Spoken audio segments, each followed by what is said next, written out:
You're listening to the J.D. Rucker Show. Let's begin. Well, we are officially back. Thank you for being so patient. Thank you for sticking with me here at the J.D. Rucker Show. I am, of course, your host, J.D. Rucker, and we're ready for this next chapter.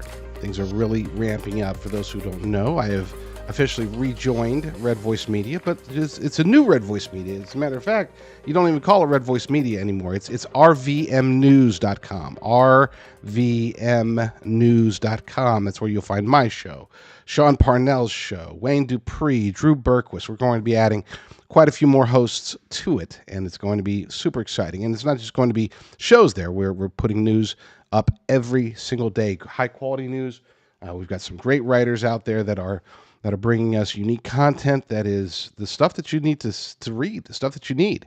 But it's not just going to be all politics or culture or faith. I know that's what my personal focus is on, but we're going to add over at rvmnews.com, we're going to be adding sports, entertainment, some of the stuff that's not quite as heavy as perhaps you're used to me talking about. That's, again, I'm not changing. But I'm not. You won't see me talking about Taylor Swift or anything like that anytime soon. But the network will be. The network is adding this and really trying to focus on helping America. I've added discernreport.com as well as discern.tv to the mix at RVM News as well. So Discern Report, which has been one of my two main aggregators for a long time, it is now becoming, it's still going to be an aggregator, but we're also turning it into a newsletter. The newsletter, I'd like to say. I don't want to just say a newsletter. This is the newsletter. This is the definitive newsletter. Everything that I do, for those who don't know, as the editor over at thelibertydaily.com and then, of course, Discern Report, I have call it the task, but it's really a blessing. It's an honor for me to be able to as a profession to read through news every day. Lots of news. I read anywhere from 1,500 to 2,500 headlines per day, and I read the full articles for at least dozens. Sometimes it feels like I read hundreds of articles a day, but I know I don't read that fast. So at least dozens of articles. I read it. This is how I'm able to stay on top and to bring you guys some amazing content, not just at thelibertydaily.com or rvmnews.com or discernreport.com, but also now with the Discern Report newsletter. So if you would, I would strongly recommend going to discernreport.com. You'll see the newsletter up there. It's just going to be a daily digest of the most important news that people need. Sent to your email box. It's free, of course. And it's going to be spam free. We're not going to be putting in foot fungus ads or anything weird like that. I know a lot of these newsletters, they will take these lists and then they will throw in, I don't even know. I don't get to see them because I blocked them, of course. But you've probably seen them. You've seen newsletters from the various sources out there that you get, and you'll see weird ads that maybe they target you, maybe they don't. I don't know which is creepier. The ones that are offering you products that you absolutely don't want, or the ones that somehow know exactly what you want.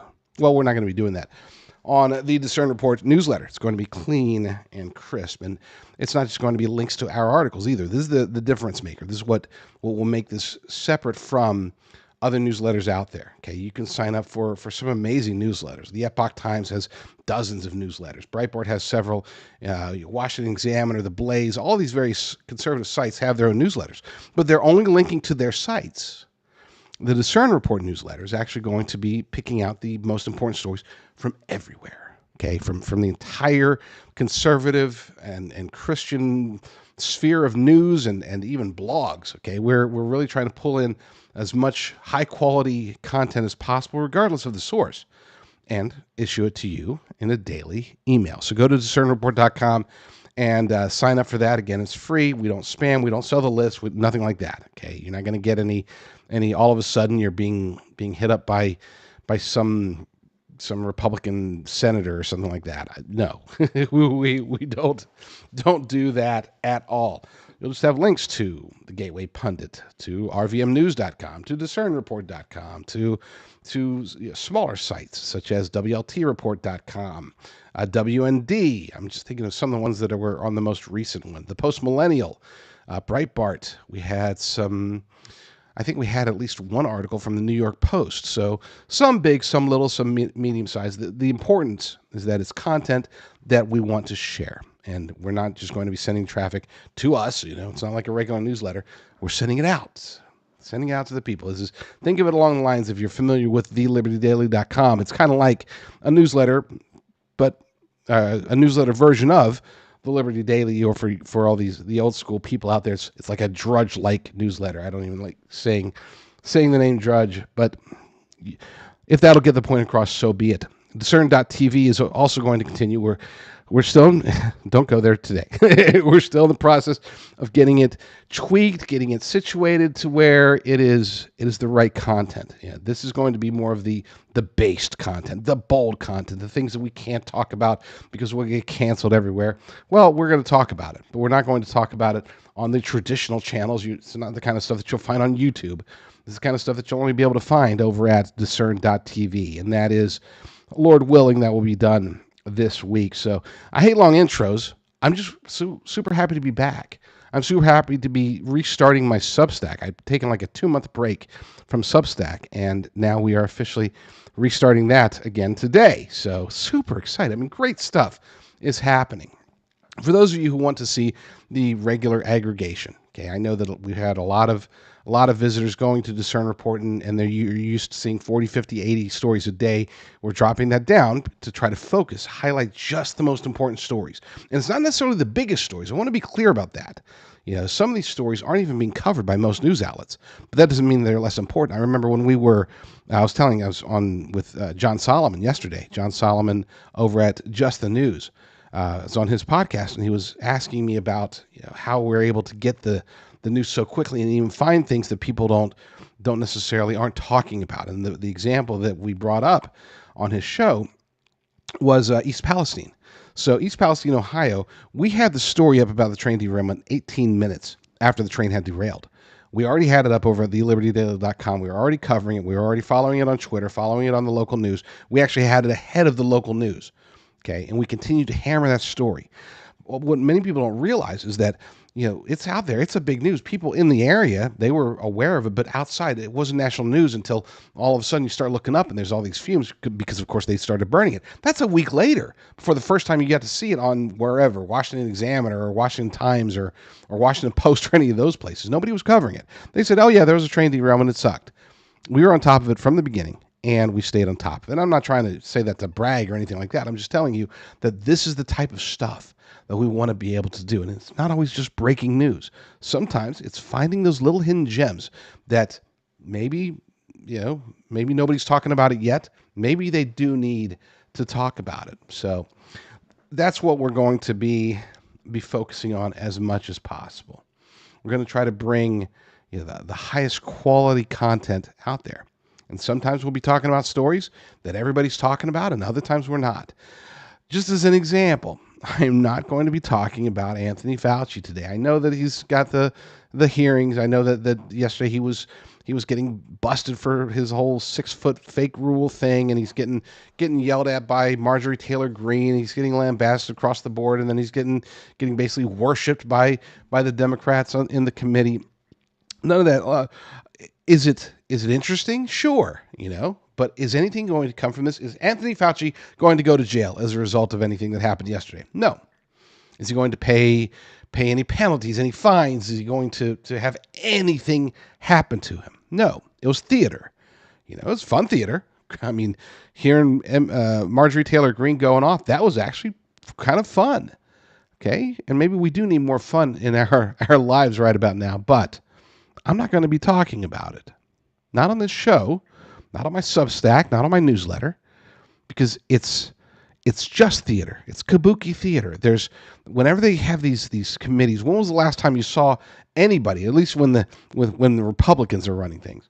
When the Republicans are running things, nothing happens, right? It's like, oh my gosh, we're gonna lecture you during, we're gonna ask you questions and then try to get you to answer, and you're not gonna answer. We're gonna make fun of you. We're gonna put up charts, get our aides to put up these big charts and all this stuff. And it's like, oh wow, we got him, and you got the conservative media going, oh yes, we got him, game over, man, game over, and then nothing happens. Okay. Nothing happens. Whereas you have people like Steve Bannon. Looks like he's going to jail. Peter Navarro in jail. When Democrats are running these things, they take it seriously. When Republicans, it's like saying, okay, well, we got our soundbite. We can use that in our campaign mailer. Look, I'm not trying to say that Democrats are better than Republicans. Obviously, from a policy perspective, they're not. But they do tend to take more actions than Republicans. Republicans on Capitol Hill have a tendency to talk a lot. That's what they do. They send harshly worded letters. They hold these gotcha moments in these committee meetings and committee hearings, and they really they went after Fauci hard. Here, as I say, I was going to talk about it. I'm probably spend the last 5 minutes on it. Point being is that to me, that's not news. Okay, it's just theater. So we're not going to address that. One thing that is definitely not theater, that is news. And it's shocking that I haven't heard more people talking about it, because it is obviously very relevant. For those who've been living under a rock, President Donald J. Trump has been convicted. And there's now this big debate going back and forth between the left and the right, Democrats and Republicans, talking heads on both sides.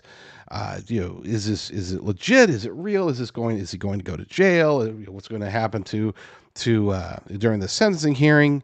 It's happening 4 days before the Republican National Convention.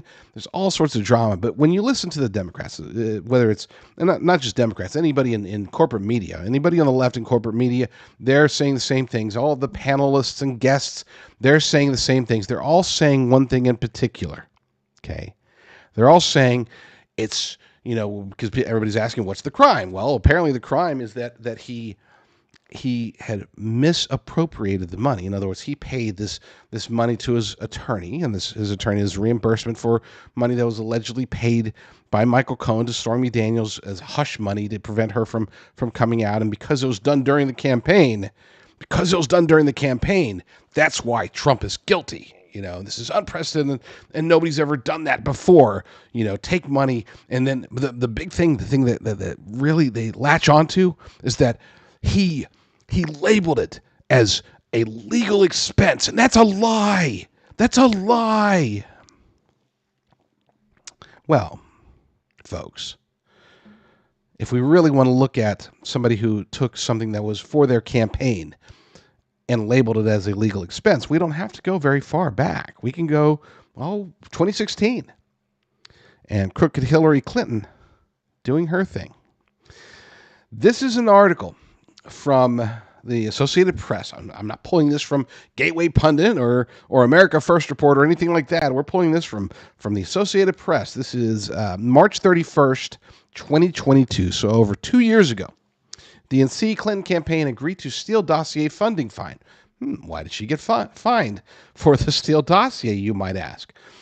Hillary Clinton's 2016 presidential campaign and the Democratic National Committee have agreed to pay $113,000 to settle a Federal Election Commission investigation into whether they violated campaign finance law by misreporting spending on research that eventually became the infamous Steele Dossier. That's according to documents sent Tuesday to the Coolidge-Reagan Foundation, which had filed an administrative complaint in 2018 accusing the Democrats of misreporting payments made to a law firm during the 2016 campaign to obscure the spending. You might be thinking, well, that sounds very familiar. As a matter of fact, that sounds so similar to what they're accusing Trump of doing, but there's a difference.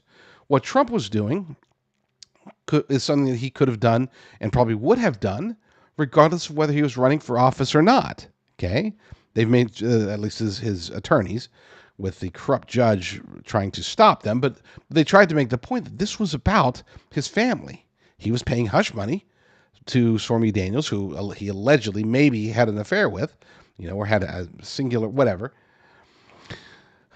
He was doing that to protect his family, to protect his wife. And there's nothing illegal about that. Okay? So that's something has been found guilty of 34 counts, 34 felonies. Okay? Faces potential jail time because of something that, campaign or no campaign, he probably would have done the same thing. Hillary Clinton, on the other hand, she was paying for the Steele Dossier. The Steele Dossier is not something that she would have gotten if she wasn't running against President Trump. That was a direct attack on her political opponent. That was super relevant.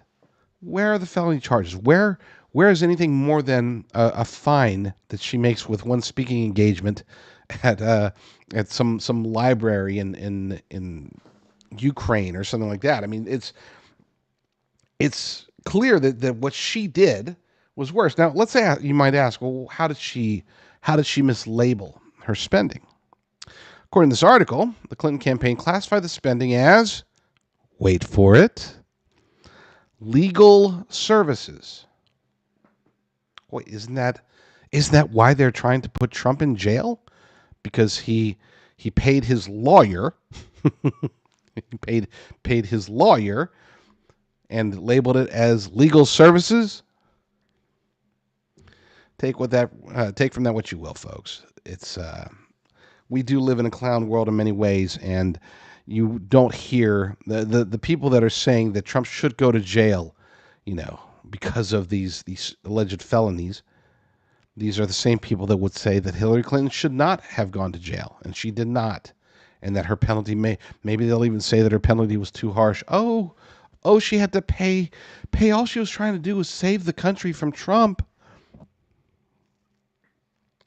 That's how they think. That's what they want you to think, and that's the sadder part. Speaking of politics, since we're going to stick with politics, look, I know that I said that I'm moving over to Red Voice Media, rvmnews.com, and that RVM is going to be doing a lot more in non-political realm. It's hard for me. Look, my primary focus is my faith. I want to spread the gospel. I want to read my Bible. I want to share as much as I can, knowledge-wise and feelings-wise, as it pertains to my Lord and Savior Jesus Christ. That's my number one goal. My number two goal is to prepare my family for whatever's to come, and to get them as ready as possible for whatever they're going to throw at us, because they're throwing a bunch of stuff at us. We're in a multi-front war against American citizens, not just against America as a nation, but against us as individuals. We are engaged in a multi-front war, whether it's the border crisis, the attack on the food supply, the attack on our economy. And I say attack as if it's singular. These are attacks, multiple attacks. So even in each individual front, on those fronts, we have multiple fronts. It's insane. Are we going to go to war in Europe? Are we going to go to war with Russia? Are we going to go to war with Iran? Are we going to go to war with China? I mean, never in history have we been this embroiled in so many possible existential threats. Never has the United States of America been this close to disaster on multiple fronts. We've faced disasters, don't get me wrong. There just haven't been this many. At any given moment in history, we as a nation might be facing 1, 2, maybe 3 major problems, right? Right now we're facing 14. And these I'm not just talking about, oh my gosh, inflation. I'm talking about potential for economic collapse and the adoption of central bank digital currencies. Okay? I'm not just talking about, oh my gosh, the border is out of control. I'm talking about an actual invasion. We'll be covering this in a story here in a minute. An actual invasion, especially as it pertains to the very underreported, dramatic, exponential rise in Chinese nationals crossing over and not getting treated the same way that other illegal aliens are being treated once they cross the border. Again, we'll cover that here in a second. I mean, we are facing these threats. So yeah, I'm going to be talking about politics. Speaking of politics, let's look at RFK. Okay. For the record, I like Robert F. Kennedy Jr. as I don't even know how to describe that. It's not that I like him as a patriot per se. I like some of his ideas, okay? And to be clear, before anybody turns the channel, I would never vote for him. I mean, even if, let's say, God forbid, they're somehow able to prevent Trump from running. People are like, well, I guess it'd be, RFK, he's better than Biden. I guess that, or Nikki Haley. Look, I would just not vote. I know that sucks for a lot of people, they're like, oh, but then if you don't vote, you're voting for Biden. You're voting for Kamala Harris presidency. I get it. I've made that argument myself in the past. But in this particular case, I could not, in good conscience, vote for Robert F. Kennedy Jr., knowing his perspectives on abortion, knowing his perspectives on the economy in general. Do I like what he says about certain topics? Absolutely. Okay. In many ways, there are certain topics where he is actually more aligned with my personal feelings than even Donald Trump. But as a whole, it's not even close. Donald Trump represents me 94, 95% of the way. Okay. RFK Jr. might represent about 30 or 40% of my perspectives. And I can't vote for that, even if it's better, the lesser of two evils. Nor could I vote for Nikki Haley or anybody like that. Point being is that I still like him. Okay, I would love to have an adult beverage with Robert F. Kennedy Jr. I think that he is a swell guy. I think that he is a true legitimate activist. But I also know that on especially certain topics, he is a radical leftist. Okay, he is. If you're an RFK Jr. fan, that might offend you, but it's just the truth. I'm not trying to disparage him. Let's look back. Okay, there's this video that's been going around recently it's making its rounds, and it's the truth. And it's funny well, let me play the video and then I'll tell you what's funny. There is funny to this, but let's get to RFK Jr.'s own words. Amory Levins calculated that the true price of a gallon of gasoline, if the oil companies had to pay the true price, would be about $12 a gallon. So that's what we're paying for oil, but they don't pay it. You and I do. And if they actually were forced to internalize those costs, to pay all the healthcare costs and the crop damage and the acid rain damage and all that other, and the pollution costs, and that was reflected in the price of oil, then we'd be paying $12 at the pump, and we'd be sending the correct signals to the marketplace. And the market would be saying, we need an alternative to a gasoline car, because every American would say, well, it costs about 0.3 cents a mile to drive an electric car, and it costs about $4 a mile once you get, to buy a gasoline car, and we'd very quickly transition, and you would incentivize all these people out there who are adding efficiencies to lithium-ion batteries and looking at different battery systems. Well, there was. Now here's the counter to that. Not the counter to what he said. What he said is obviously ludicrous. I don't need to explain to you why increasing gas prices for the sake of trying to force people into electric vehicles, why that's absolutely wrong. And to be fair, his campaign has come out and said, he wants a transition. Well, I'll read his quote, but it's basically they're saying he doesn't want to force anything on anybody. Okay, great. Corporate media and many, many, many people on social media are coming out and saying, oh, this is old. This is, he was talking about this in 2003. That's a lie. If you hear that, that's a lie. And even Fox News, of all places, and look, anybody who's watched my show before, I am not a fan of Fox News. I think they are controlled opposition. I think this is a perfect example of them being controlled opposition. Here's their story. RFK Jr.'s past support for higher gas prices and electric cars surfaces. Old interviews show. Old interviews. They're already, you have to understand language, and we're going to be talking about this on the show quite often, about how the left, and especially controlled opposition, uses very specific words, very specific languages.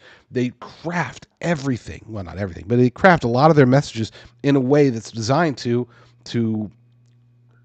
elicit a certain response, to steer your mind in a certain direction. In this case, these are old interviews, and the article starts off by saying, independent presidential candidate Robert F. Kennedy Jr. previously expressed support for higher gas prices for consumers, which he argued would force a market shift toward electric vehicles. Okay, we heard that. Kennedy made the argument in a number of media appearances, as well as at least one speech going back to 2003. Oh, so that what he just said, it was like 21 years ago. Okay, well, you know what? I mean, Trump Trump evolved. Trump was pro-abortion at one point. Trump wanted gun bans. He was all for the assault weapons ban. He was a Democrat. He did certain things. Reagan had certain ideas. Before maybe RFK Jr. especially. It's been 21 years, right? No, it hasn't. That's a lie. Well, it's not a lie. Let me be clear. It's not a lie, not a direct lie. Because later on in the story, they mention that interview that you just saw, or that discussion of $12 gas, and probably higher by now, but that was from 2016. Okay, that was in the basically the current era, the current iteration of politics of Robert F. Kennedy Jr. Okay, less than a decade, and he has not walked any of this back. Okay, until this clip resurfaced, and his campaign basically made a one-line statement. What did they say? They said Kennedy's campaign told Fox News Digital that Mr. Kennedy believes the transition to clean energy must never come at the expense of those who can least afford it. A very well-crafted, again, goes back to language, a very well-crafted statement there. He's not saying that he disagrees with that yet. He's just saying, hey, it shouldn't. Let's make sure that the disadvantaged, the poor people, that they're not hurt by this. Well, don't even get me started on that whole talking point, because it's, everything, all of the negative stuff that they do. They being the powers that be, whether it's in government, in non-government organizations, even in media, in most of, we'll say all of big tech, all of big pharma, okay, and a good chunk of corporate America. Everything they do that's supposed to, quote unquote, help invariably ends up hurting Americans, and the people that always get hurt the most are the poor, are the most vulnerable, as they like to say.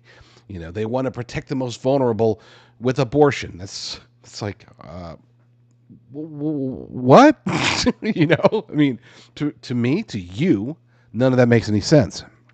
But to them, it makes perfect sense, right?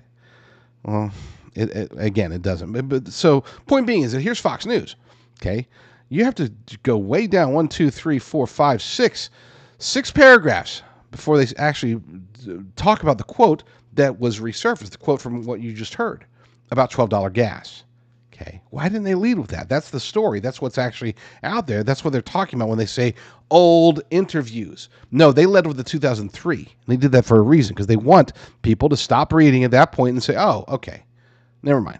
Not a big deal. Maybe he has evolved. It's been 21 years. That's enough time to evolve. This is what we're faced with, folks. And this is one of the reasons, reason number 15 or 20. Okay, I have thousands of reasons that I could come up with if given enough time that I would never vote for Joe Biden. I've got probably hundreds of reasons that I would never vote for somebody like Nikki Haley. And for Robert F. Kennedy Jr., I could probably come up with a dozen. Okay, it's not as much, but it's a dozen too many. There's at least a dozen reasons that I would not ever vote for RFK Jr. And unfortunately for him, and for us too, is that this is one of them. He really is. I mean, he's a climate change purist. Okay, there are three different types of people out there. There are the useful idiots who climate change, they don't get it. They just think they get it. They pretend like they get it, and they don't actually care. They think they care, but they just want an excuse to throw tomato juice on art and to glue their hands to the road. They're useful idiots, and I stress the word idiots. Okay. Then you got the people at the very top. Okay, these are the what do you want to call them? The globalist elite cabal. Okay, they utilize climate change as a boogeyman. They utilize it as a skeleton key through which they're actually able to unlock any door. Okay, they want to tackle this policy, climate change. They want to blame this on something other than what the actual core problem is. Blame it on climate change. Nobody will question climate change. If you question climate change, then you're against the science. Okay, so you got the people at the top that utilize climate change for their evil machinations. You got the people at the bottom who have no idea what they're doing, and that's the bulk of them. RF Kennedy's right there. RF Kennedy Jr. Is right there in the middle. He is a purist.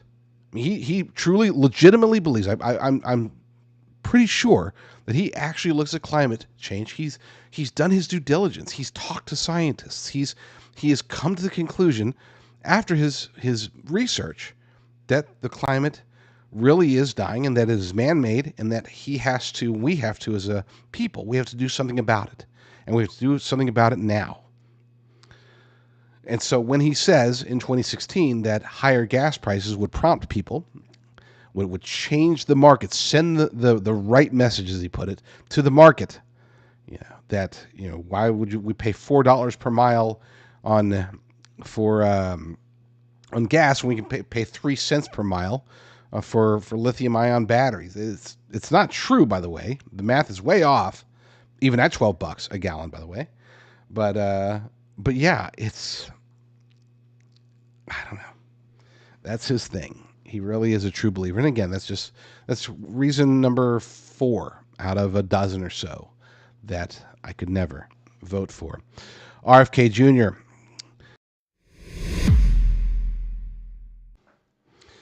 I know I'm not the only person in America right now who is greatly concerned about the economy.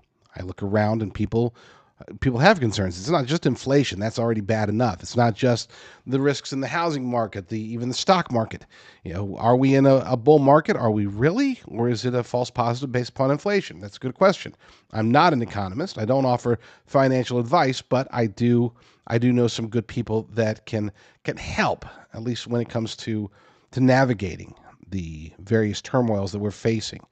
You could look at BRICS nations. They're pushing for world domination of the entire global economy, and they are getting bigger and bigger, seemingly every week. It seems like there's another nation's talking about joining BRICS. Folks, that's a grave concern, and it's not getting nearly enough attention from corporate media. Of course, you have the risks. And when I say risk, it's not even a risk. It's a foregone conclusion at this point that we are going to, at some point in the future, have central bank digital currencies. Is it going to be this year? Probably not. Is it going to be next year? Possibly. The year after that. And now, the longer out you go, the more likely it becomes. And when we have central bank digital currencies in place, you can say goodbye to a whole bunch of things, including your privacy. But in many ways, you'll be saying goodbye to control over your money. That's one of the reasons that central banks themselves are buying physical precious metals. And I do believe so should you. Again, I'm not saying that as a financial advisor. I'm just throwing out the options. And one of the options out there is to work with a faith-driven precious metals company that specializes in those physical precious metals that I think every American should get a hold of one way or the other. Whether you got money in the bank or under your mattress and you want to just buy physical precious metals, great, awesome. If you have a retirement account, an IRA, an old 401k, a government retirement account, then you should be talking to my good friends over at goldwithgenesis.com. Genesis Gold Group is amazing. Okay, this is a faith-driven company. I've worked with them for 2 years now. I've worked with other gold companies in the past. These are my guys, and it's definitely not because they pay the most, but they are by far the most honest. They don't go and try to con people with $5,000 in free silver or $10,000 in free silver. All you got to do is pay a $299 processing fee, and then we'll send you 10 grand in free silver. It's like, really? But apparently it works because these big gold companies keep promoting that concept. Well, you won't hear any shenanigans like that over at goldwithgenesis.com. Reach out to them, get your free definitive gold guide. You can read reviews. They've got some articles there. Got all sorts of even nifty infographics, okay, talking about 30 years of central bank demand. If you're looking at the screen, look at that. Can you see that on the far right, that big spike? That's today, folks. That's what they're doing right now today. Central banks are buying up gold and silver. And again, not a financial advisor, but man, you got to start paying attention. You've got to start paying attention when they're buying it. Central banks who have the inside track to this, they know central bank digital currencies are coming. They know that there's going to be economic turmoil, perhaps even economic collapse here in the future. They are hedging their bets. They're not sinking all their money into the stock market or anything like that. They are protecting themselves. And I do believe that the higher ground, the safe haven of physical precious metals is where many Americans should put their life's savings. Contact Genesis Gold Group at goldwithgenesis.com. Fill out the form, get your free definitive gold guide, and they will take great care of you. And they're not going to try to con you with any free silver. So there's that. So let's talk about Atlanta. What's going on with the water in Atlanta. Why are we now on what, day 5 of many people being out of water? Folks, water. I obviously I focus on preparedness quite often, and outside of having a Bible, I would say that the number one thing that you desperately need in a survival situation is water. Okay, you can go without food for a long time. I do fasts fairly regularly. You can go without ammunition if you know kung fu or if you avoid the bad guys. You can go without a whole lot of things when it comes to preparedness, but you can't go without water for more than like 3 days.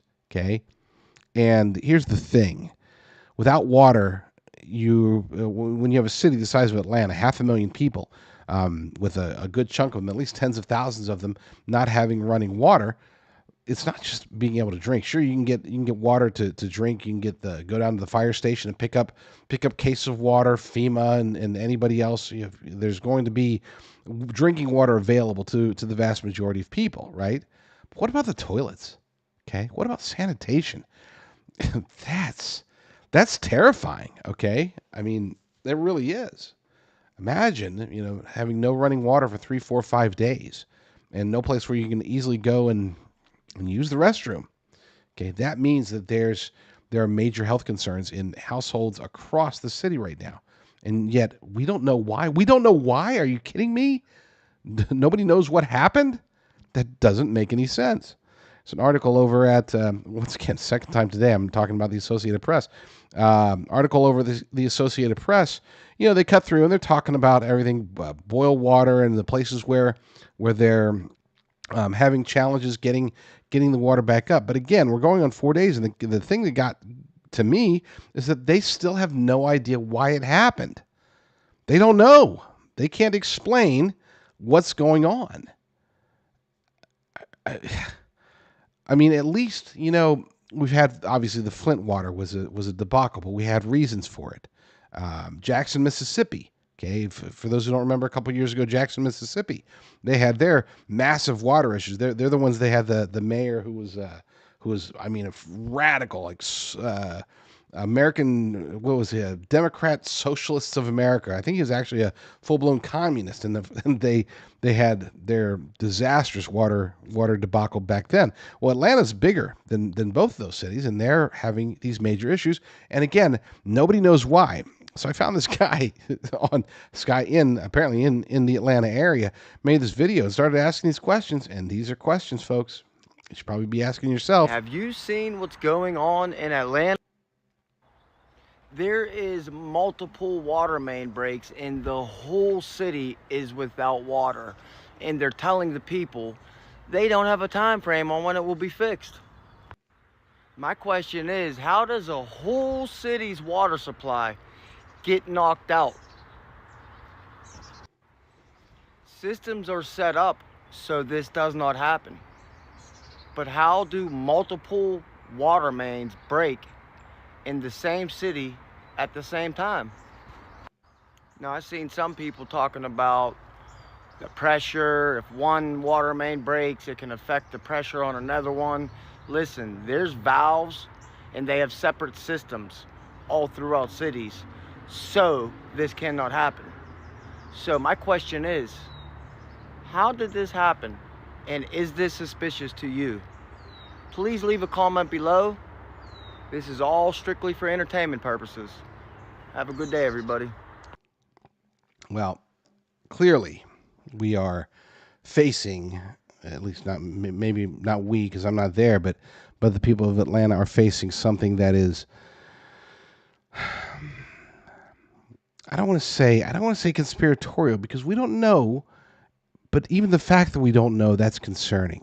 I'm not saying this was a cyber attack or an attack against our infrastructure or domestic terrorists or China or North Korea or anybody, but maybe it was. And here's the thing. I almost hope that it was. Because if it wasn't, that means that our infrastructure is just so brittle. Thanks, Pete Buttigieg, by the way. Our infrastructure is just so brittle, so on the verge of destruction, that we don't need to wait around for our enemies to attack us or to hack the grid or anything like that. We might just fall apart on our own. And unlike other nations out there, people in other nations, we are not prepared for that. We have lived as American citizens. We have lived blessed and charmed lives.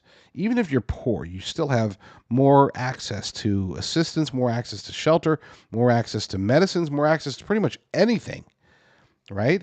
Especially if you're an illegal alien. Now you got full blown access. You get gourmet food and all the meds that you need, right? But for the rest of us, we're not ready to be able to survive appropriately if things were to crumble in our city. I mean, we would need assistance. These people need assistance, and that's unfortunate. We have lost our ability, I think, as a nation. Most of it, not obviously not all of us. You might be sitting out there on your homestead, completely self-sufficient, and you might be like, well, whatever happens over there, I don't care.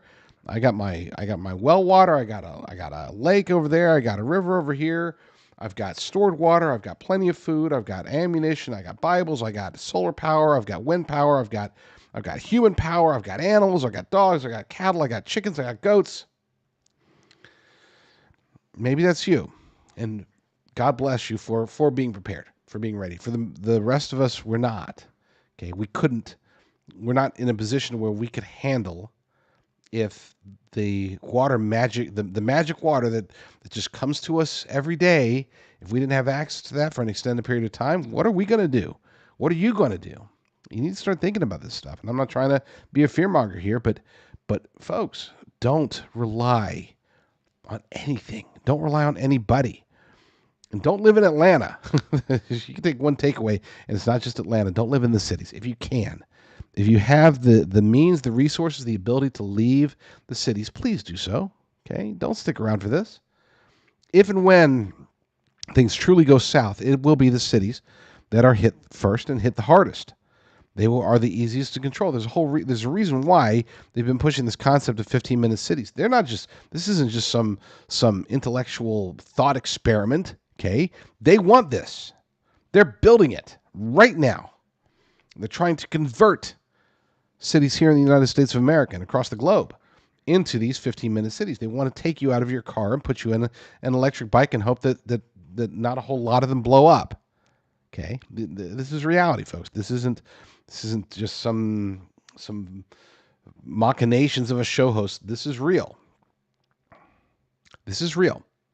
And you need to, if you're not doing it already, you need to start thinking about, number one, leaving the city. Number two, leaving the suburbs even. Okay. Once the cities get hit, the suburbs are next. Where do you want to be when things go south? Where do you want to be? Who do you want to be surrounded by? Would you rather be surrounded by, people, bunches of people crammed into small pockets of livable area, forced to abide by whatever government and the powers that be say in order to get your daily ration of cricket burgers, or do you want to be taking charge of your future? One of the reasons that I got into prepping, it wasn't because of some morbid desire for things to go south. I have been reluctant to get into prepping my entire life. Okay, but I've told the story before. I'll tell it again, I'm sure. Y2K comes around. I was like, hey, nothing to worry about here. I don't know why everybody's freaking out. 2008, economic downturn. 2008 and 2009. People are like, oh my gosh, we're falling apart. I knew we'd recover. It sucked. I was looking more from a political perspective and an economic perspective and a debt perspective as far as the bailouts. I was like, oh my gosh, why are we even, let them fail? But I wasn't out there getting buckets of food or storing away water. 2010, things got a little bit different for me, just a bit. I started getting a little bit concerned because of all things Obamacare. That was sort of my first, maybe we should look into prepping. I talked to my wife about it. We got a couple of bug out bags, got a couple of buckets of food. We thought, all right, we're good to go. We can survive 3 days. Yeah. Fast forward to all the turmoil in 2016 and 2017 in particular. During and after the inauguration of Donald J. Trump, there was a lot of people that were talking about burning it all down. I didn't see it. I knew they'd calm down. I knew that that things would be okay, that Trump would be just fine. Fast forward to COVID, and I remember posting some tweets, and for you kids out there, that's what they used to call X. Posting on Twitter about how annoyed I was that I had to get to the grocery store at 9 a.m. and hope that while I'm standing in line to get toilet paper, that it wouldn't be all gone like it had been the previous couple of days before I actually got to get my toilet paper for my family. I was annoyed. I didn't stock up. I didn't need to. I didn't think that we were going to have any challenges. Fast forward now to post Joe Biden inauguration, first few months of his regime, and all of a sudden it's like, holy crap. I mean, it hit me like a Mack truck. I'm like, wow, we've got to get prepared. I mean, this guy's gonna lay the groundwork to destroy everything. He might be the destroyer himself, or at least not him per se, but his handlers, his cronies, the people around him, people in control of him, they might be trying to take us down. It's time to get ready. I've always said that Barack Obama had laid the groundwork for the destruction of America, and somebody in the future, perhaps it's Joe Biden, perhaps it's Kamala Harris, or Michelle Obama, or whoever, okay, Gavin Newsom, I don't know, whoever they're going to try to throw out there, that person will be the destroyer, and will do whatever they can to destroy the United States of America. Who knows? Maybe it's RFK Jr. I don't know. I don't think it's Trump. I think that Trump's there's a reason why they're going after him so hard. It's because he might not allow them to destroy America. God forbid that, right? Point being is that you look at Atlanta, you look at food prices, you look at turmoil, you look at the risks inherent with a divided nation. That's really what we are, more so than ever. People talk about civil war. It's not going to be civil war. If there is a war, it's going to be a revolutionary war, and it's going to be short. And I don't know what the end result will be, but we can't look at this as us fighting our neighbors. We have to look at this as us fighting them, and they being the powers that be. And it's not just the people in government. Deep state has many tentacles. The globalist elite cabal has many infiltrators that are coming across our border nonstop at this point. The risks are there. The writing is on the wall. Get out of the cities. Get prepared. That's it. That's the message. I'm going to take a break. And then when I return, we'll get on to the next story. So stay tuned. Mike Lindell here, and like you, I see our country being destroyed daily. We face massive economic issues, and I can tell you from firsthand experience, there are people in power who threaten the values that have made our country great. Well, I've been a believer in gold and silver for a long time, and I've searched for years for a partner that shares my values.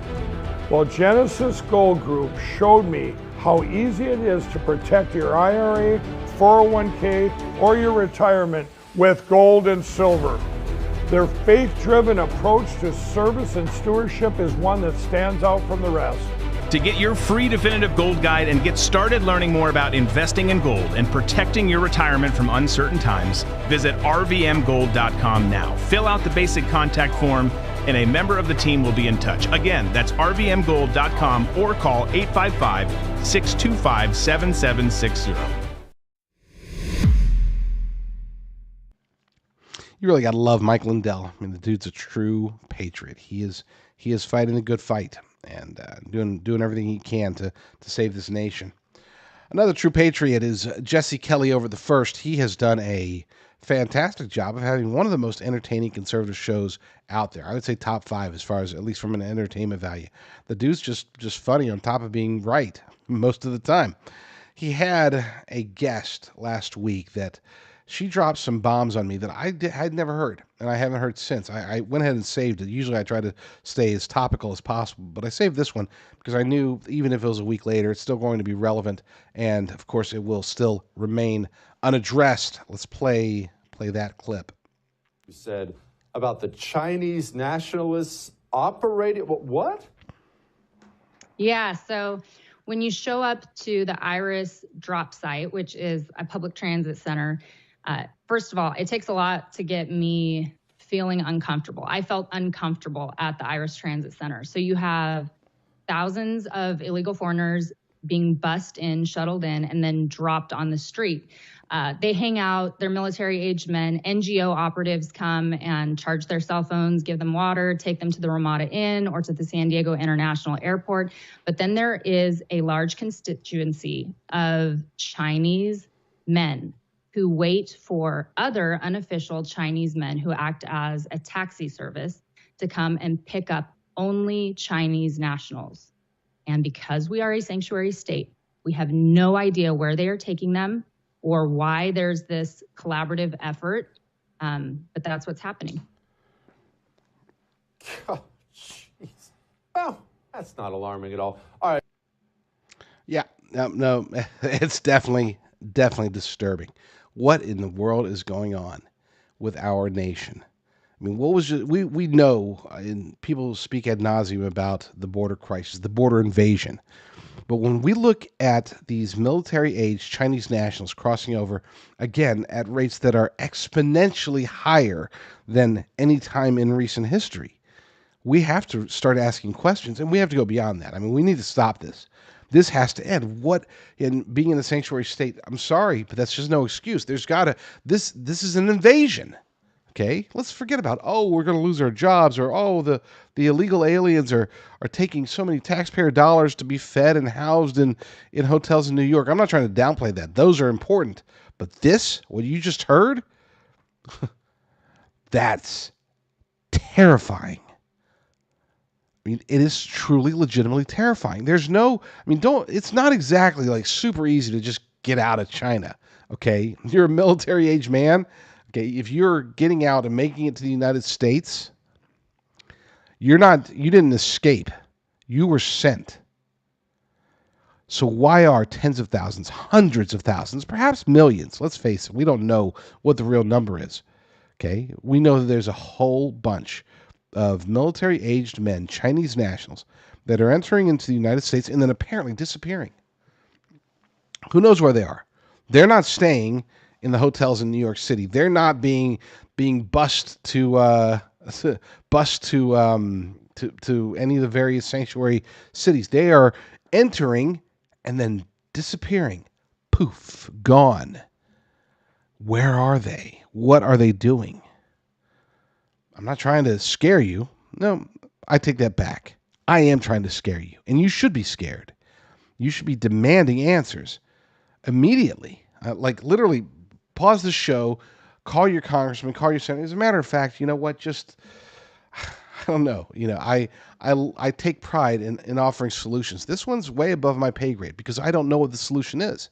Are we really going to be able to slow it down or stop it? Can we wait until the election? I mean, this is one of those scenarios where, you know, it's sort of like if you've got to get your arm chopped off. Okay, so you can do a tourniquet, but what else are you going to do? You maybe cauterize the wound, but outside of that, you need to get to hospital. And if you're not anywhere near a hospital, you're in big trouble. Well, we are in big trouble. There's no way that Gavin Newsom or anybody in California, at least in the government, is going to do anything to stop it. There's no way that Joe Biden and Kamala Harris and whoever, the deep state and anybody who's actually controlling things in D.C., they're not going to stop it. You have Republicans. Oh, sure, they love getting Fauci up there and making fun of him and getting sound bites to send out with campaign mailers. But what are they doing to stop it? Is anything being done to stop this? Again, I'm not just talking about the greater, the big picture border invasion that's happening. I'm talking about this specific scenario of Chinese nationals, military-aged men, coming into our nation and then disappearing. It doesn't take a whole lot of people to cause a whole lot of damage. Look at 9/11. They didn't have thousands, tens of thousands, hundreds of thousands of terrorists. They had, 19? What could these guys do? I'm serious. I mean, that's a question. What can these guys do? What damage could they do? Could they destroy the United States of America? The answer, unfortunately, is yes, especially if they're coordinated, if they're properly funded. And it seems as if, based upon what we just heard, that they are just that. They are coordinated. They are properly funded. and they've got something in store, and I don't know what that is. Again, I say get out of the cities. Let's go to a lighter topic. Oh, great. I just pulled up the next story. This is definitely not a lighter topic, but it's at least it's not something that directly affects most people unless you're a woman in prison. This article comes from Breitbart. Transgender convict moved out of California's women's prison after being indicted for rape. Okay, so here's a dude who pretends to be a woman so he can get moved out of the men's prison, moved into the women's prison. I'm not going to dwell on this story. You know the answer to this. Stop putting men in women's prison. Stop letting men compete against women in sports. Stop letting men go into girls' bathrooms, girls' locker rooms. Let's follow the science, as they like to say. And the science says that this dude is a dude. This dude, I don't know how tough he is against men, but this dude can overpower 99 to 100% of the women in this women's prison. And of course, he's been indicted for rape. I mean, who didn't see that one coming? According to this article is by Amy Furr over at Breitbart. Convict who is a man living as a woman. He's not living as a woman. He's pretending to be a woman. Language is important, folks. They don't get to decide that all of a sudden they're a woman.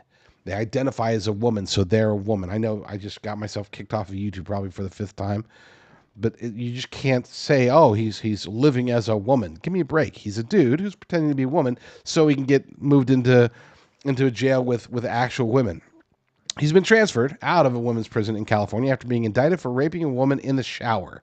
A criminal complaint said the suspect, identified as 51-year-old Tremaine Dion Carroll, faces 2 charges of forcible rape and one of dissuading a witness from testifying. Fox News reported Monday, adding that he has a long criminal history. What in the world? What sort of clown world do we have to live in to where this dude, this violent man, gets to say, I'm a woman now, put me in there with my next victim. I mean, with other women, because I'm totally a woman now. I mean, it wasn't too long ago when that would have been impossible, when there was at least a semblance of sanity within our criminal justice system, within our society. But we are devolving. I've said it before, I'll say it again.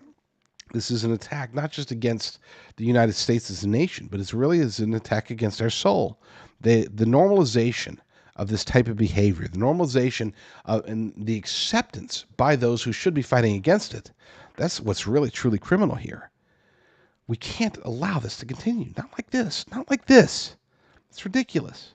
This dude should never have been put into a women's prison. I don't have to tell you that. I don't want to beat a dead horse.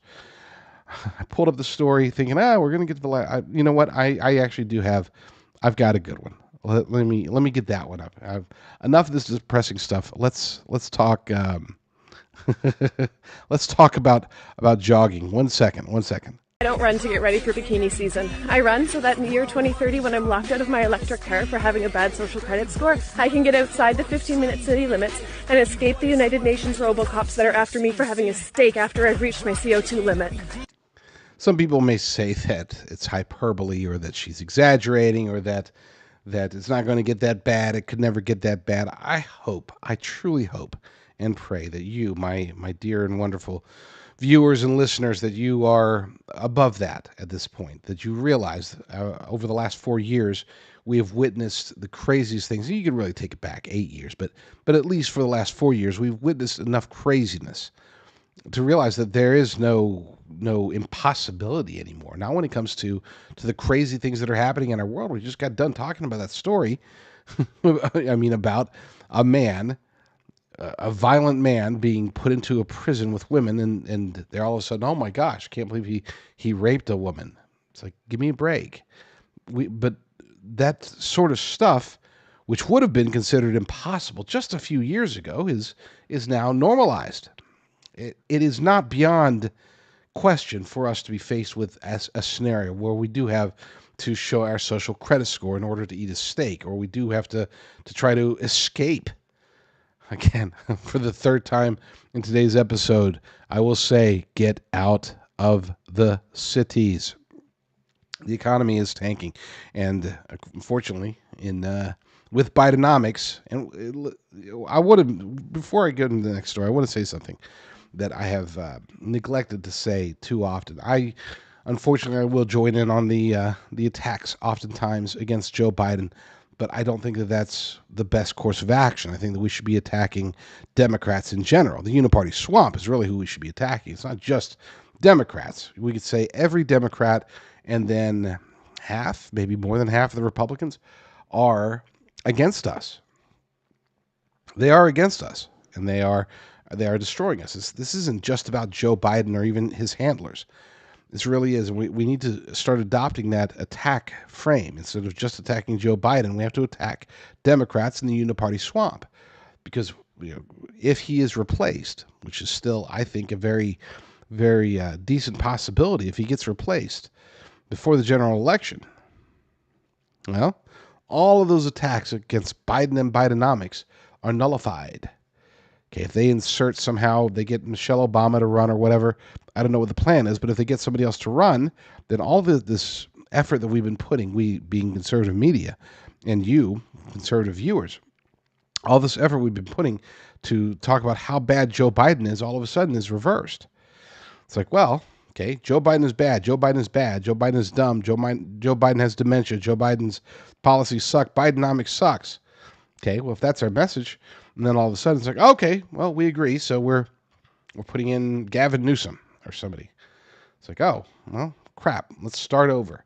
Now, we shouldn't have to start over. We should be attacking Democrat policies in general, not just Biden. We can't attribute all of our woes to Joe Biden, because if he's replaced, then all of our attacks are for naught.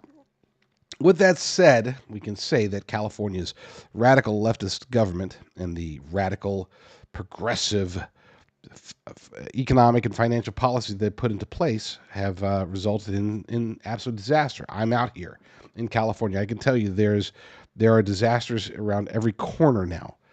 And unfortunately, those disasters continue to hit not just the poor, not just the individuals, but also the businesses.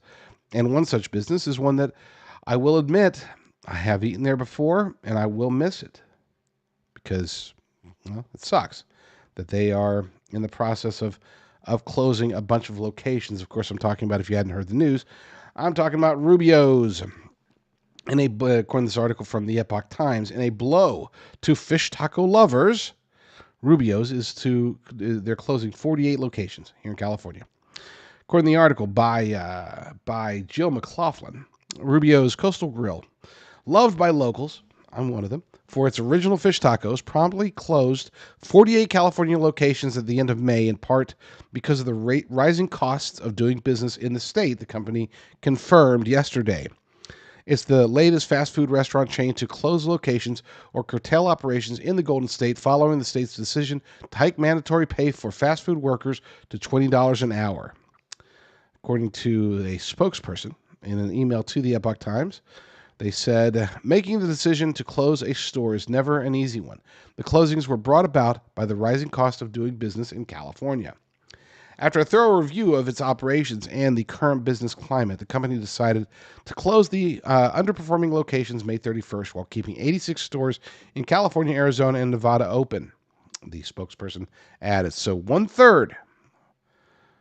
more than one third of the stores in this what was once a thriving and very innovative fast food restaurant. And those who aren't familiar, think along the lines of like a fresher version of Subway, except with tacos. That's the easiest way to put it. And they did really have great fish tacos. But yeah, they're shutting down stores to try to save money. And again, for those who don't know, I'm sure most of you do, California, California as we like to call it, decided to raise the minimum wage for fast food workers up to $20 an hour. That is untenable. Okay, Rubio's is not the first. There have been many stores that have closed. They won't be the last. Businesses can't afford it. Okay, they have two options. Option number one: raise prices dramatically. Okay, to cover the expenses, and it's not just the minimum wage hike; it's all the policies, all the Democrat policies that have been thrust upon businesses in California. They're all bad. I mean, every single one of them. I'm not kidding. I'm not exaggerating when I say that every single policy they put forward lately, and when I say lately, I mean for at least a decade, have been bad for business. They're cocky. I mean, that's what it really comes down to. At the end of the day, this is just about California being far too cocky and thinking, oh, we've got the money, we got the people, we got like the fifth largest economy in the world. Okay, California has a bigger economy than like 190 nations. Well, that's going to change. It's in the process of changing because the Democrat policies that have been put into place here are destroying this state.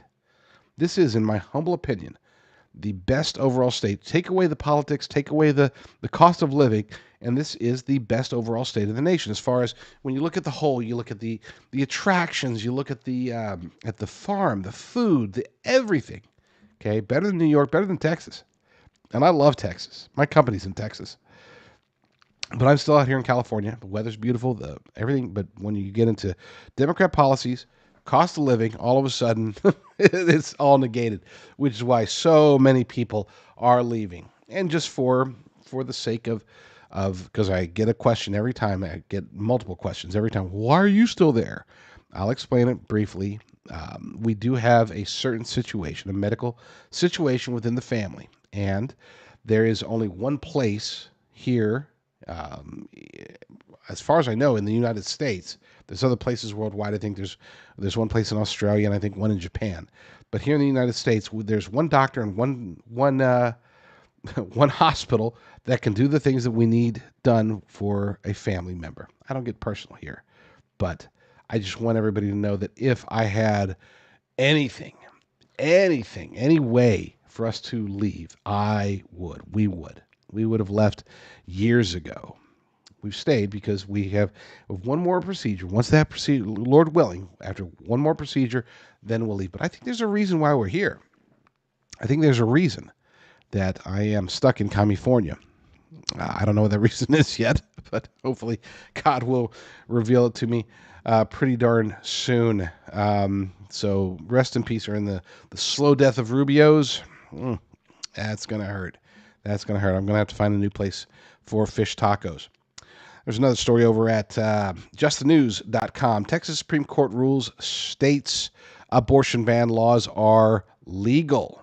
Hooray! This is the fight, folks. Let me pull away from the story real quick. This is the fight. Roe v. Wade was just the first step, okay? And it wasn't even the biggest first step. It was the biggest step. It was the most important. It was the one that I'll be frank, I did not expect it. I did not think that I would see Roe v. Wade overturned in my lifetime. Praise God that it was. But that's just the launching pad, folks. That's the foundation. The rest of it, the battle, has to be taken up and properly fought at the state level. And it's got to be hit in every state, even out here in California. Okay? We have to be able to take what we have, the resources we have, the ideology we have to fight this, not just on the political level. The real fight at the end of the day, and also not just on the legal level, even though this is a great victory from a legal perspective, it really is a cultural issue. I've said it many times. Abortion is a cultural issue. We're fighting a cultural war. We need to educate people about what is actually what they think they support. Because I know, I've seen it. We've all seen it. I'm sure you've seen it before. The videos of people that are pro-choice, and then they see one video. All it takes is one video showing what happens with partial birth abortions or even late-term abortions of any sort. It's horrible. It's evil. It's demonic. And people, when they see that, they're like, holy crap. I had no idea. They don't teach this in schools, folks. They teach, I mean, the way that they put, it's just normal. It's so, I mean, even the abortion pills are destructive, damaging, not just to the baby. Obviously, they kill the baby, but they're destructive to the women themselves. We have to win this on a cultural level. We will never be able to win this fully on a political level. Can't happen. There's just too much fight in those, too much going into protecting and preserving the quote-unquote right for human sacrifice. Because that's what it comes down to. As humans, we have engaged in child sacrifice throughout our existence, and this is just the latest iteration of it. I firmly believe that. But we did have some good news, like I said. This, according to Bethany Blankley over at the Center Square, posted over at justthenews.com. Texas Supreme Court rules states' abortion ban laws are legal. After Roe v. Wade was overturned in June 2022, all Texas laws banning most abortions, with exceptions, went into effect on August of 2022. According to the article, the Texas Supreme Court delivered another blow to abortion activists in another lawsuit filed over state laws banning most abortions, ruling they are constitutional. Justice Jane Bland delivered the opinion for the court on Friday. Justice Deborah Learman and Brett Busby filed concurring opinions.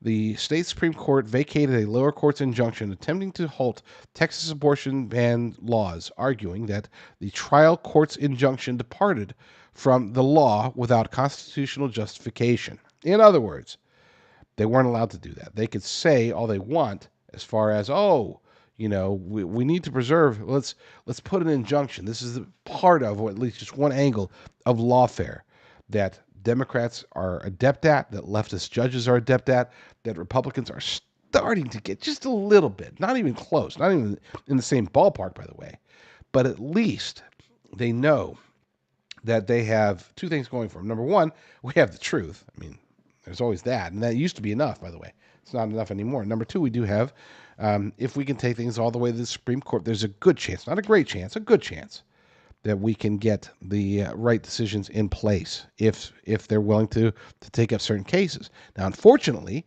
what we're bad at is getting them to take up the right cases. Okay? It's just, that's on us. That's on conservatives, patriots, America First people, whatever you want to call us. We are not very good at that side of lawfare. And thankfully, we're better at that than we are at the other side of lawfare, which we're just absolutely horrendous at, where we don't have Mark Elias on our side. We don't have Judge Juan Merchan.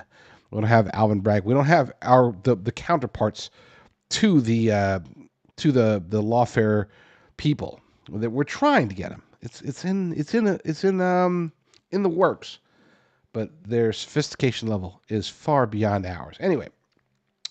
So, but what they're saying, what the state Supreme Court said here is basically, you filed the injunction. That's great. It was you didn't have a reason, a constitutional reason to do so. You did not have the power. I mean, they have the power at the lower courts, but they couldn't justify why it was done. Back to the article. After Roe v. Wade was overturned in June 2022, all Texas laws banning most abortions, with exceptions, went into effect in August 2022, as we said earlier. The Center for Reproductive Rights, representing several plaintiffs, sued the state Attorney General Ken Paxton and the Texas Medical Board in March of 2023, arguing Texas abortion ban laws violate the Texas Constitution. Among their claims is that the laws prohibited doctors from performing abortions if the life of the mother is at risk, and that's actually not the case. Is the weird part, but it is. They will throw whatever they can up against the wall. Okay, we don't have that willingness. We, being patriots, conservatives, whatever, populists, even, we don't. We want to make sure that we get it right, even with the impeachments. Okay, when we're looking at the impeachments of the attempted impeachments of Joe Biden versus the impeachments against Donald Trump. Okay, we have far more evidence, we being Republicans. The Republican House has far more evidence than Democrats had, okay, when they impeached Trump twice. If you take their two impeachments, which made it through the House twice, you take both of those, you combine them, and it's still less evidence than we have against Joe Biden, we being the Republican side. But we won't act. We want to button things down. We want to have more hearings, get more campaign sound bites. It just bugs me to death. But that's the reality that we face. That's uniparty swamp politics at its finest. That's how the uniparty works, to be clear. You have Democrats that act. You have Republicans that are part of the uniparty swamp Those guys, their whole job is to just talk a lot, to send harshly worded letters, to go on interviews on Fox News or CNN, to talk. No action. We got the Hunter Biden trial going on now. I have zero belief that he will spend a day in jail. I guess it's possible that they might throw him in jail for 10 days. Anything more than 10 days, I think, is an impossibility. I really do. Not because we don't have the evidence. Okay, they have the evidence. I mean, he's guilty, period. Let's just call it what it is. He is guilty. I mean, it's acknowledged that he broke gun laws. But nothing will happen. And then you might say, well, that has nothing to do with Republicans, except that's the trend. Okay? That's what we're faced with in the United States of America today. We have Democrats that act without the backing of the people. They act without the extra constitutionally, and they don't have either the facts or even the sentiment on their side most of the time. Sometimes they do. Sometimes they do have the wool pulled over the eyes of a majority of Americans, but most of the time they don't. Most of the time they do not. Whereas Republicans, we usually have the goods. Okay? We have the reason. We have the support. We can take action. If they wanted to, they could arrest. They could investigate, charge, prosecute. Wait, not in that order. Investigate, charge, arrest, prosecute, and convict Anthony Fauci, for example. They could. But they won't. They will hold congressional hearings, and they will get their sound bites. But nothing will actually ever happen to Anthony Fauci. I wish I had more feel-good stories today. I don't. I wish I did. This is another one that, unfortunately, semi-depressing. I'm going to try. I'm making a vow to you right now. I am going to try to find some more feel-good stories before the next show. Again, for those who missed the beginning, I have been on hiatus for a while. Now that we're over at Red Voice Media, rvmnews.com. Now that we're taking a show there, as well as over at Discern TV, as well as on my Rumble channel. I'm rusty. Now that we're back, I want to be able to not just always be Debbie Downer. Oh, bother, things are bad again.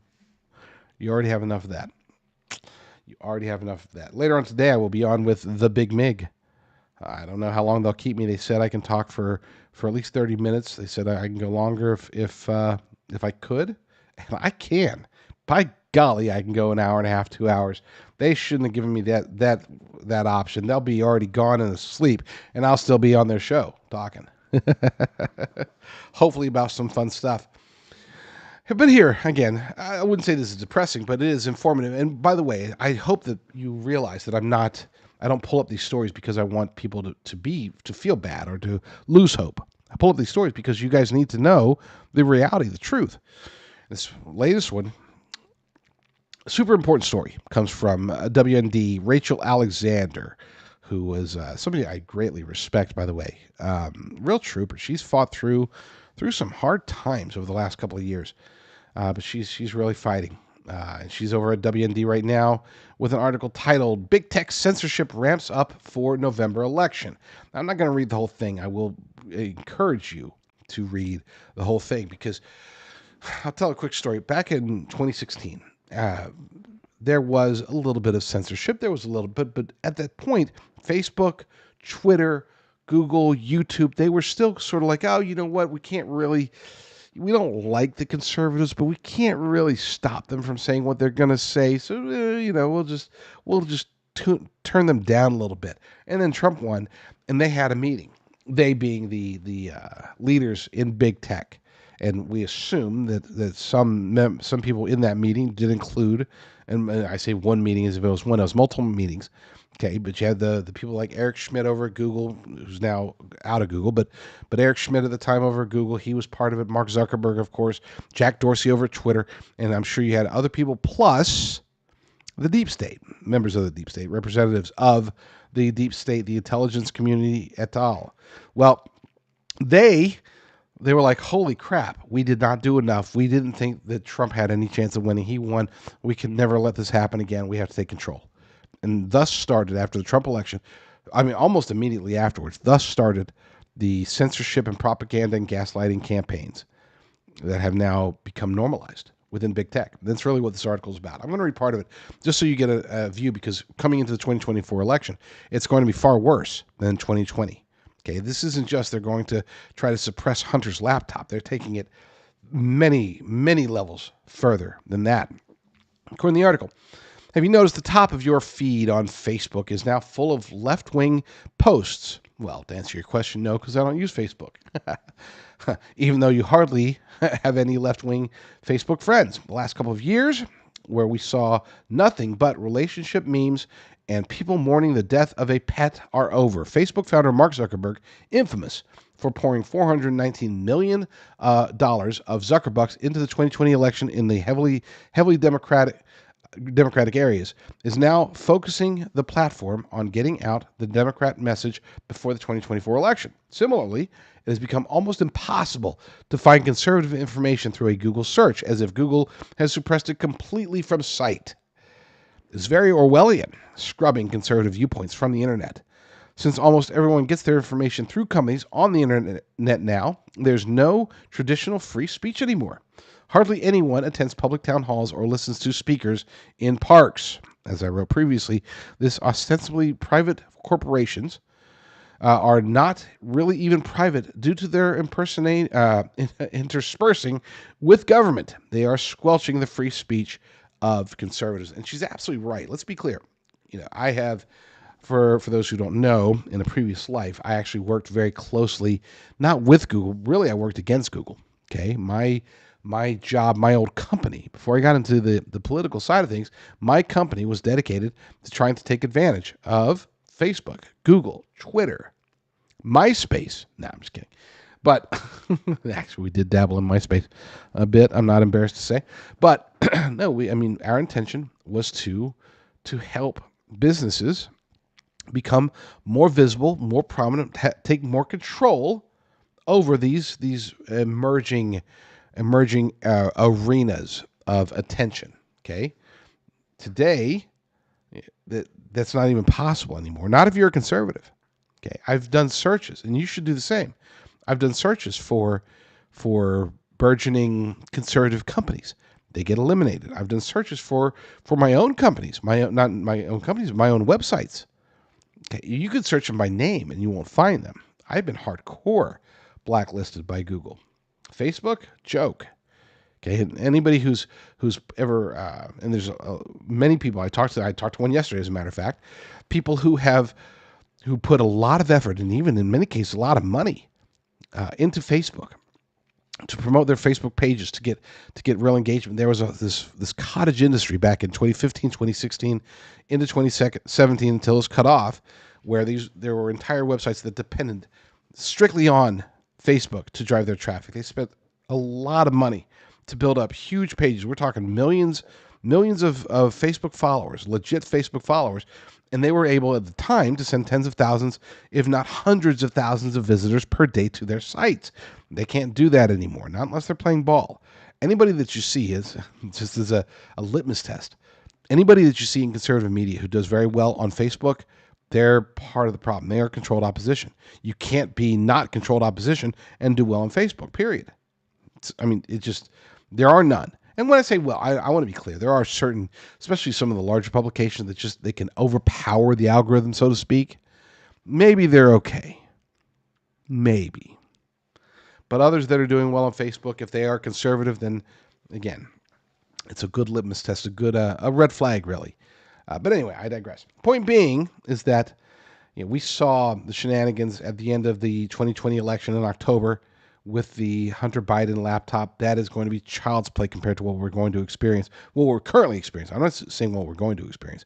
What Rachel Alexander details here basically tells us that all of the platforms, all the major platforms, are having challenges. I am working with my good buddy Jeff Dornick to launch pickaxe.com. I think that it will help solve a lot of these problems. I don't think we're not going to be fully launched until after the election, so it's not like we can't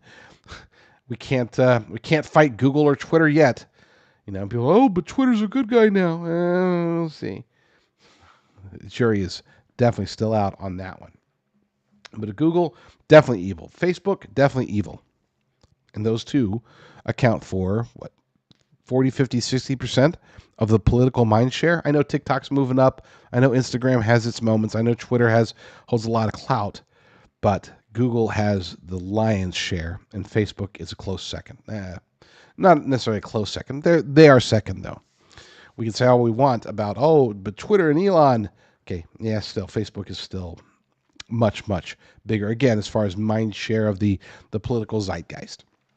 So I strongly encourage you to read this article. It's relatively long, but we will leave a link over the show notes to this WND article, and check it out and see what you make of it. Whenever I go on anybody else's show, one of the first questions they ask me is why we started our long-term storage beef company, preparewithbeef.com. And I tell them this quick story. I tell them back in 2022, I was approached by a gentleman named Jason Storm Nelson. He had just gotten done with his congressional campaign. He was trying to defeat a rhino and lost, unfortunately. Uniparty Swamp took him out, but he wanted to continue to fight the good fight. He'd already been in the Marines. He'd been in the Army, yes, both.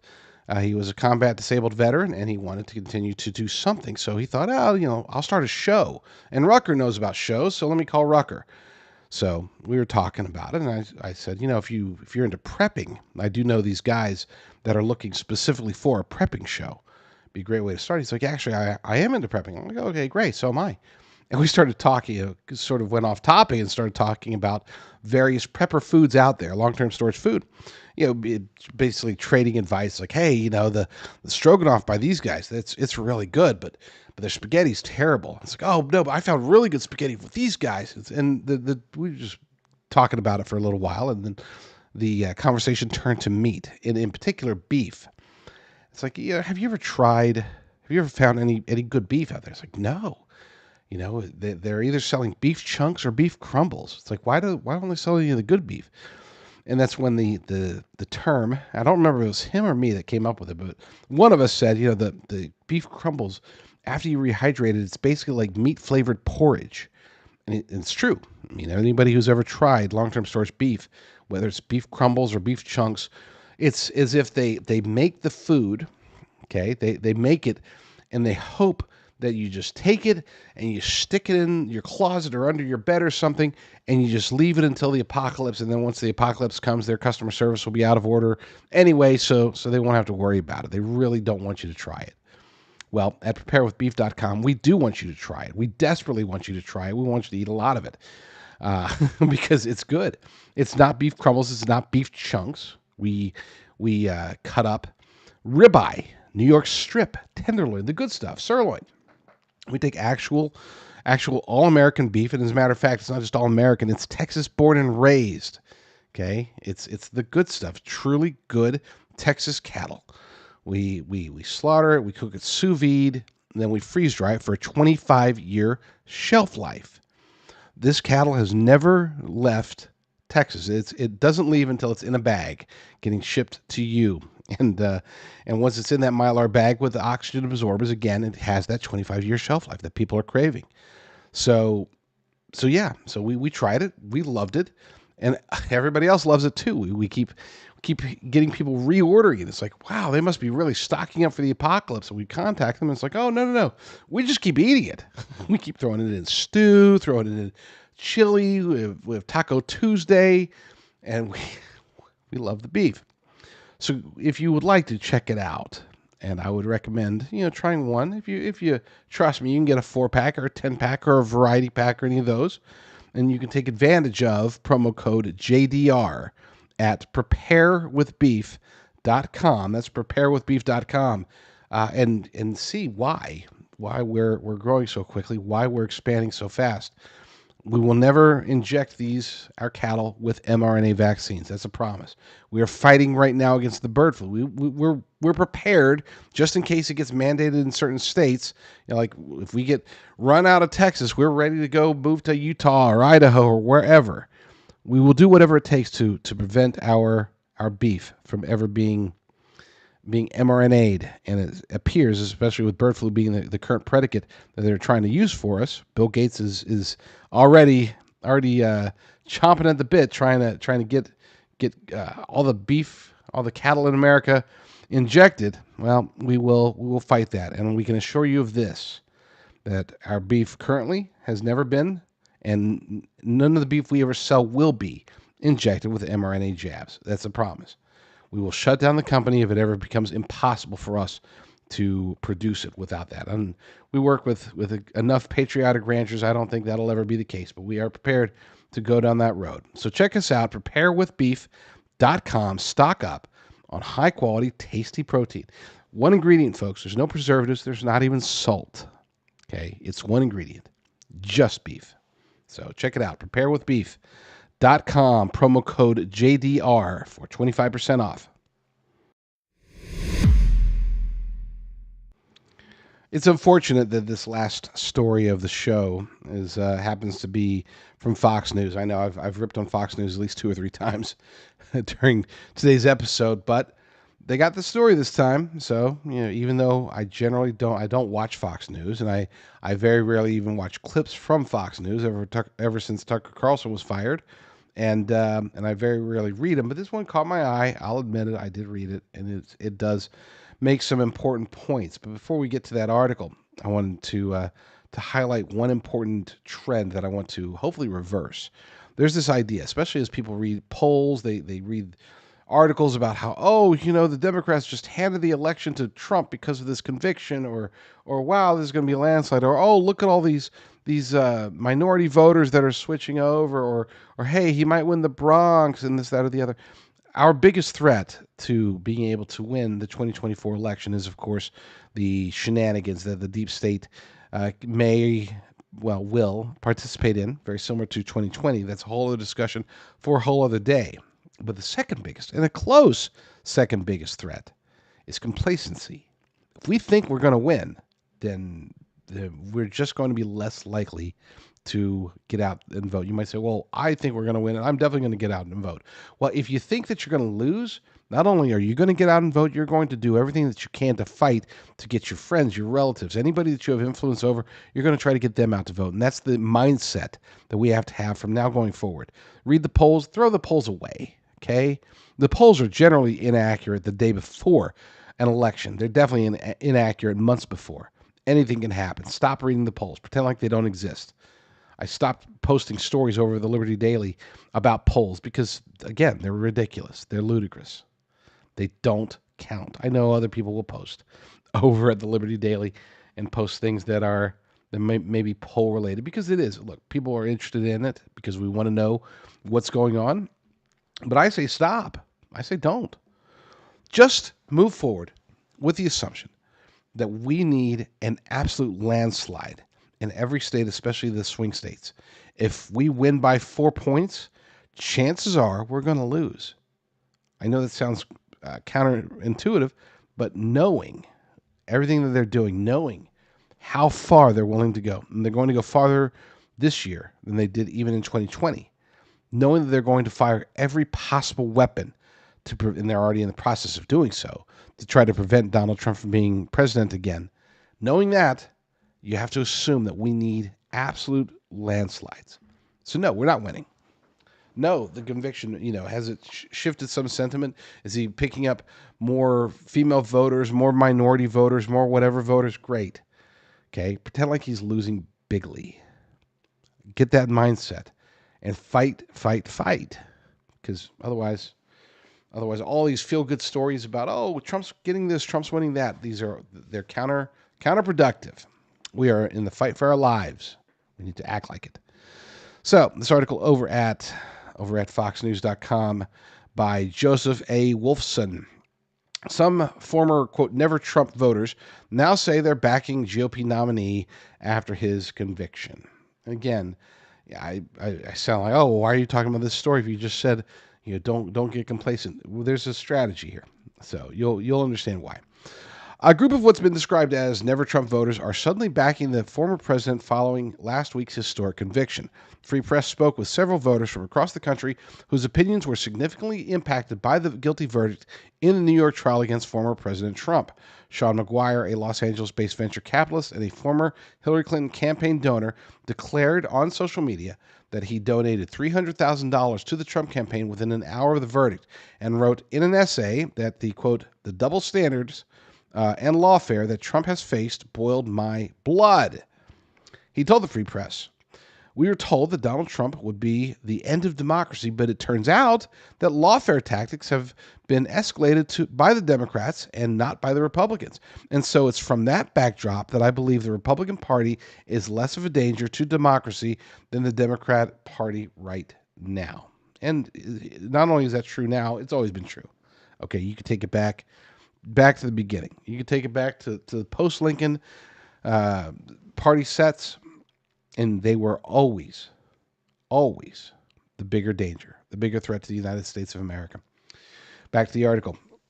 University of Chicago law school scholar, school lecturer Adam Mortara similarly donated $3,300 to the Trump campaign after not voting in 2020 and opposing him during the 2016 GOP primary, hoping a Trump victory would have a deterrent effect on weaponizing the legal system against political foes. Okay, well, that's a good point. This isn't just about saying, hey, we got to defeat you because you're basically cheating against our guy. This is about saying, hey, anybody who cheats, you're going to have the opposite effect, so just don't cheat. And I'm not talking about cheating like voter fraud and stuff like that. Obviously, that can work. I'm talking about cheating by using lawfare and trying to jail. And apparently, some Democrats actually want to have him killed. They want him in Rikers Island with no Secret Service protection. He would not survive. As physically strong as you think Trump is, he's still in his 70s, and he would not survive Rikers Island without protection. I assure you of that. That terrifies me to even think of that prospect. Point being is that, things are looking okay. Things are looking up, right? But we can't think along those lines. We have to pretend like we are losing badly. And that's the only way that we will actually be able to win. At this point, I'm still at about 50-50. Okay? I still think, obviously, there's good momentum for the Trump campaign. Obviously, there's a lot of super positive sentiment. But the question is whether or not, in the swing states, if he will be able to have a large enough victory that they can't steal it from him. That's really what's at stake here. That's really the main reason why we've got to fight harder than just, we're up by 3 points. That's not good enough. We need to continue to press the issue, and it's not just about the lawfare aspect of it. I want people to stop saying, because he's convicted, that's why, whoever, this voter block, that voter block, they should vote for him because of that, or they're going to vote for him because of that. Pretend like he's not convicted, okay? Let's pretend for a moment that, something crazy happens. And as far-fetched as this may sound, I think that it's definitely possible. I can imagine Joe Biden pardoning Donald Trump. And you might say to yourself, well, I don't know. That doesn't seem very possible. He could have Kathy Hochul, governor of New York, pardon Trump. They could make a big, press gala about it. They can come out and say, hey, we think Donald Trump did wrong. We respect the rule of law. Nobody's above the law. But in this particular instance, we feel that they can make whatever excuse they want. We feel that at his age, that he probably shouldn't serve jail time, and we need to just defeat him at the ballot box and make him retire or whatever. I mean, they can make whatever excuse they want, but if they were to do that, a lot of sentiment, not all of it, but a lot of the sentiment, a lot of the goodwill that's being pushed towards Trump right now will be reversed. It's like, oh, wow, Joe did the right thing. Far-fetched? You betcha. Likely? Nope, not a bit. But it's possible. And unfortunately, it would be the smart move. It really would be the smart move. If the Biden-Harris regime wants to win again, that's how they would go about doing it. That would be one easy way. Now, they're probably not going to do it because they would get backlash from this. They would have to face other things. It couldn't not work out for them. It could be turned against them. So it is a risky move. But again, they're looking at the polls. We're looking at the polls. Everybody's looking at the polls. The polls show he's in trouble. So what's going to stop him from committing a desperate move like that? I'm not saying it's going to happen. I'm just saying it's possible. We need to win the war based upon ideas. We need to win the war based upon results. I'm talking about the political war. We shouldn't rely on lawfare any more than they should rely on lawfare. That's all they've got. We shouldn't rely on trying to take an attribute such as victimhood, because that's really what this comes down to. What's the difference between Trump in 2016 and 2020 versus Trump in 2024? The biggest difference is that in 2016 and 2020, he was never viewed as a victim. Now, all of a sudden, he is the victim. And you might say, oh, but the fake news was going after him, and Hillary and the impeachments and yada, yada, yada. There's all these things. He was victimized. Not like this. Okay? This is tangible. If somebody gets impeached, they feel like that's the equivalent of getting fired from a job. That's not like major victimization, especially for a billionaire. That nobody was thinking, oh, poor Trump. He's just, when I say nobody, many of his supporters felt that way. I'm talking about independents. I'm talking about Democrats. I'm talking about never Trumpers, as the article is talking about. They've never looked at Trump as a victim. Well, now all of a sudden they do, because he is. And that's why he's getting these big donations from former Hillary Clinton supporters. This is why the polls are shifting, why the sentiment is shifting. But if that gets reversed by a pardon by Kathy Hochul on behalf of Hochul on behalf of Joe Biden, that could be very bad for us. So, point being is, fight the idea war.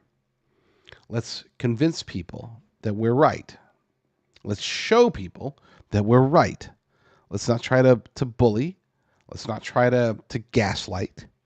Let's not lie, cheat, or steal. Let's take the higher road this time. And you might say, oh, but that doesn't work in the past. Wrong. That's incorrect.